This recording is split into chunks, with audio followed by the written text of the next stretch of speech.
आप देख रहे हैं पहाड़ टीवी, खबर पहाड़ की। नमस्कार, मैं हूं आपके साथ परिधि जोशी और आप देख रहे हैं उत्तराखंड का सबसे लोकप्रिय डिजिटल न्यूज चैनल पहाड़ टीवी। आइए बुलेटिन की शुरुआत करते हैं उत्तराखंड की बड़ी खबरों के साथ। उत्तराखंड में कोरोना का कहर लगातार जारी है। कल शाम स्वास्थ्य विभाग से जारी बुलेटिन के अनुसार राज्य में कोरोना संक्रमित मरीजों की संख्या 34,407 पहुंच गई। राज्य में कल 1391 और नए मरीजों में कोरोना पॉजिटिव की पुष्टि हुई। प्रदेश में अभी तक 23,085 कोरोना पॉजिटिव मरीज ठीक हो चुके हैं और मौजूदा कोरोना संक्रमितों के 10,739 एक्टिव केस हैं, जबकि राज्य में अभी तक 438 कोरोना पॉजिटिव मरीजों की मृत्यु हो चुकी है।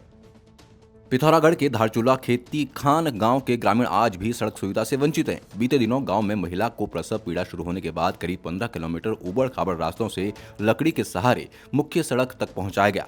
ग्रामीणों का कहना है कि ये कोई पहला मामला नहीं है। अक्सर ग्रामीणों को कईयों दिक्कतों का सामना करना पड़ता है, मगर सरकार के कान में आज तक कोई जू नहीं रेंगी।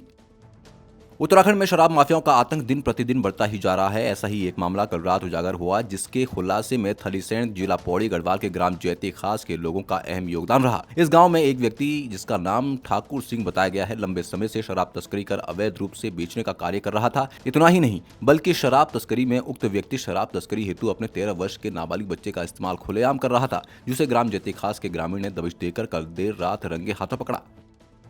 टिहरी ऋषिकेश से कर्णप्रयाग रेलवे लाइन में आने वाले लगभग 3,000 बेरोजगारों के लिए हिमालय बचाओ आंदोलन के आंदोलनकारी समीर रतूड़ी ने जिलाधिकारी से मिलकर उन युवाओं को रोजगार देने की बात कही। समीर रतूड़ी का कहना है कि जिलाधिकारी ने सकारात्मक कार्रवाई करने की बात कही है। विगत कुछ दिनों में टिहरी जिला अधिकारी मंगेश गिल्डियाल को पीएमओ में निजी सचिव पद से नवाजा गया है, इसलिए उत्तराखंड के लोगों की उम्मीदें बढ़ गई। लगातार प्रयास कर रहे हैं कि जो भारत सरकार द्वारा भूमि अधिग्रहण के लिए एक्ट बनाया गया 2013 के अंतर्गत, और जिस अंतर्गत के तहत ये बात की गई थी कि जो भी भूमिदर जिसकी ज़मीन रेलवे में गई है, उसके पति परिवार के एक व्यक्ति को रोजगार देने सुनिश्चित करने की बात की गई है। हमने उनसे दोबारा अपील करी है। रेलवे बोर्ड से बात की गई थी। रेलवे बोर्ड कोरोना काल के चक्कर में रेलवे बोर्ड ने अभी तक उस पर कोई एक्शन नहीं लिया है। हमने माननीय जिलाधिकारी महोदय से निवेदन किया है कि अब वो पीएम ऑफिस जाने वाले हैं। उनसे हमने कहा है कि आपसे निवेदन है, क्योंकि हमारे पहाड़ की बहुत तटस्थ आवाज़ भी है, वो हमारे पहाड़ की पीड़ा को समझते हैं, यहाँ के नौजवानों के दुखों से वाजिब भी हैं। हम चाहते हैं कि वो जाके वहाँ पर पीएम ऑफिस से वो एक एक्सप्लेनेशन कॉल करें रेलवे बोर्ड से और पूछें कि जो मांग हम लोगों ने रखी है, जिसकी जो एक एक्ट के अनुसार मांग थी, जिसको पूर्ण करने का कार्य रेलवे बोर्ड ने करना था, उस पर क्या एक्शन लिया गया है। इस बारे में हमने आज डीएम साहब से बातचीत करी है। अपर बाजार थराली ग्वालदम मोटर मार्ग से पुराने प्राथमिक स्वास्थ्य केंद्र तक मोटर मार्ग निर्माण के लिए क्षेत्रवासियों ने नगर पंचायत अध्यक्ष थराली को ज्ञापन भेज सड़क के सुधारीकरण और निर्माण की मांग की। सर्वजन स्वराज पार्टी की ऋषिकेश में पत्रकार वार्ता में आम आदमी पार्टी के स्टिकर लगे सैनिटाइजर पत्रकारों को बांटे गए, जो चर्चा का कारण बना है। पत्रकार वार्ता के दौरान पार्टी के सदस्यों द्वारा उपस्थित पत्रकारों को मास्क और सैनिटाइजर वितरित किए गए थे, जिन पर सर्वजन स्वराज पार्टी के स्टिकर चिपकाए हुए थे, लेकिन अंदर से आम आदमी पार्टी के अरविंद केजरीवाल के साथ देवेश्वर भट्ट की फोटो लगे स्टिकर लगे थे। राज्य की सीमा पर पर्यटकों और यात्रियों को रोके जाने का आरोप लगाते हुए यमकेश्वर विधानसभा नगर पंचायत स्वर्ग आश्रम क्षेत्र के व्यवसायियों और कांग्रेस कार्यकर्ताओं ने गंगा में उतरकर अर्धनग्न अवस्था में प्रदर्शन कर सरकार के खिलाफ जमकर नारेबाजी की और स्वर्ग आश्रम क्षेत्र अंतर्गत स्थानीय व्यवसायियों और कांग्रेस कार्यकर्ताओं ने राज्य सरकार के खिलाफ नाराजगी व्यक्त की। जो हमने प्रोग्राम व्यापारी के साथ मिलकर जो प्रोग्राम हमने करा, वो टूरिस्ट को लेकर, और जो हमारी सरकार है, हमारी जो निकम्मी सरकार है, उनको जगाने का काम करा है। और जो आज जो हम लोग जो प्रोग्राम किया था, जो टूरिस्ट को जो बॉर्डर पर रोका जा रहा है और उनको जो परेशान किया जा रहा है, उसके विरोध में था। और जो सरकार हमसे टैक्स वगैरह ले रही है, हमारी दुकान नहीं खुल रही है, कुछ हमारा काम नहीं हो रहा, फिर भी हमारा बिजली का बिल आ रहा है, हमारी गाड़ियाँ जो खड़ी हैं उनका भी टैक्स भरा जा रहा है, होटलों का टैक्स देना पड़ रहा है। सरकार द्वारा हमें कोई छूट नहीं है, कुछ नहीं है। चंपावत जिले का 24वां स्थापना दिवस धूमधाम से मनाया गया। जिला विकास एवं संघर्ष समिति के तत्वाधान में मोटर स्टेशन में केक काटकर खुशी का इजहार किया गया। इस मौके पर आतिशबाजी करने के साथ ही लोगों को केक और मिष्ठान वितरित किया गया। जो हम लोगों की आकांक्षाएं थी, जो यहाँ के हम लोगों ने जो सपने देखे थे, वो हकीकत में बदल नहीं पाए। इसमें सबसे बड़ी कमी मेरे को लगता है कि यहाँ के जनप्रतिनिधियों की या प्रशासन की रही। जो चीज़ें हमने सोची थी वो अभी हमारी पूरी नहीं हो पाई हैं, चाहे स्वास्थ्य का मामला हो, चाहे हमने जैसे आज तक हम देश के लिए लड़ रहे थे। या छोटी मोटी हमारी खेती खान चंपावत ढकना बटोला मोटर मार्ग जो हमारा जिले से 35 से मांग थी, या हमारा गौड़ी किंतौली मोटर मार्ग थी, तो यहाँ पर जो यातायात के जो रोडें थी वो भी अभी अधूरी पड़ी हुई हैं, पूरी नहीं हो पाई हैं। शिक्षा के मामले में भी अभी हम इतने आगे नहीं बढ़ पाए हैं।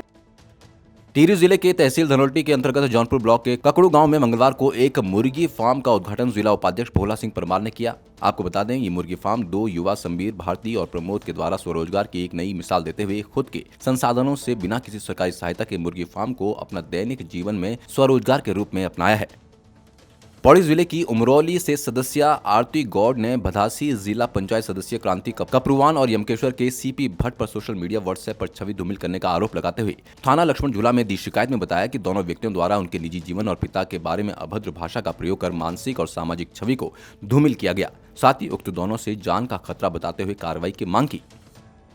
एक्चुअली ये जो हादसे के जिला पंचायत सदस्य क्रांति कपरुवान जी, इन्होंने 200-250 लोगों के एक यमकेश्वर विधानसभा के ग्रुप में मुझे आपत्तिजनक शब्द लिखे हैं, और जिसका मैंने विरोध करने के लिए या फिर जिसका मैंने स्पष्टीकरण मांगने के लिए उन्हें फ़ोन किया। उन्होंने फ़ोन पे मुझसे माफ़ी मांग ली थी। उसके बाद दोबारा उन्होंने रात को शराब पी करके 1 बजे रात मुझे कॉल किया और उन्होंने मेरे निजी जीवन पर बहुत अपशब्द कहे, अभद्र भाषा का प्रयोग करे हैं। ऋषिकेश बद्रीनाथ नेशनल हाईवे 16 घंटे बाद खुल गया। कल शाम कणपरिया के पास पहाड़ी से मलबा आने से बंद हो गया था। आपको बता दें कि ऑल वेदर रोड की कटिंग से मलबा पहाड़ी से गिरा था। कल शाम से ये काफ़ी मात्रा में मलबा आ गया था सड़क में, जिसमें NH की दोनों मशीनें दोनों तरफ से लगाई गई थी और काफ़ी तेज़ी से काम चल रहा था, लेकिन बीच बीच में स्लाइड लगातार हो रहा था। रात भर होता रहा, फिर भी प्रयास रहा कि जल्दी से जल्दी खोल दें। अब ये मार्ग खुल गया है, यातायात सुचारू हो गया है।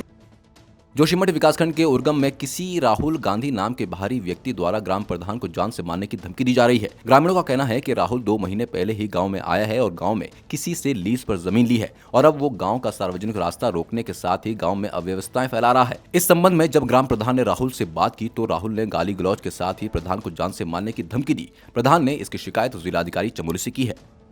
मेरे गांव में दिल्ली से एक राहुल नाम का व्यक्ति आया हुआ है जो लीज पर जो अपने आप को ये बता रहा है कि मैंने लीज पर ज़मीन ली हुई है। गांव वालों ने सामूहिक रूप से लीज पर ज़मीन देने के लिए गांव से बाहरी व्यक्ति का आम सहमति से विरोध किया था, लेकिन इसका विरोध करने पर अब स्थानीय प्रशासन की तरफ से उसकी वैलिड ना होने पर गांव के प्रति वो गांव वालों को अब ये धमका रहा है कि तुम लोग हमारे अगेंस्ट हो। एक एक करके वो गांव वालों के साथ साथ उसने वो 2-3 बार महिला प्रधान को धमकाने आ चुका है कि मैं गुंडागर्दी करके आपसे निवास प्रमाण पत्र भी बनाऊंगा, जो मेरे कार्य होंगे मैं गुंडागर्दी करके आपसे करवा लूँगा। और उसने ये भी कहा है कि अकेले जो भी पंच प्रधान गांव से अकेले बाहर जाते हुए नजर आए, मैं उनको मरवाने की भी धमकी दे चुका हूँ। वर्तमान समय में एक व्यक्ति जो यहाँ दिल्ली से यहाँ आ रखा है उर्गम में, और उसने लीज में यहाँ पे कुछ ज़मीन खरीद रखी। हमारे ग्राम प्रधान को और आने जाने वाले को यहाँ रास्ते में अपने धमका रहा है और अभद्र शब्दों का प्रयोग कर रहा है। हरिद्वार में पितृ विसर्जनी अमावस्या पर हर की पैड़ी श्रद्धालु नहीं जा सकेंगे। स्नान सहित सभी धार्मिक गतिविधियां प्रतिबंधित रहेंगी। आपको बता दें कि 24 घंटे पहले ही हर की पैड़ी सील की गई। प्रशासन ने कोरोना संक्रमण के चलते ये निर्णय लिया है और नारायणी शिला मंदिर बंद रखने पर भी सहमति बनी है। के हिसाब से सरकार ने हमसे कहा था कि इस श्राद्ध पक्ष की पितृ विसर्जनी अमावस्या में भीड़ ज़्यादा हो जाएगी, प्रसार हो सकता है इस संक्रमण का। इस कारण से हम लोगों ने लोगों से निवेदन किया था कि मंदिर बंद रखेंगे।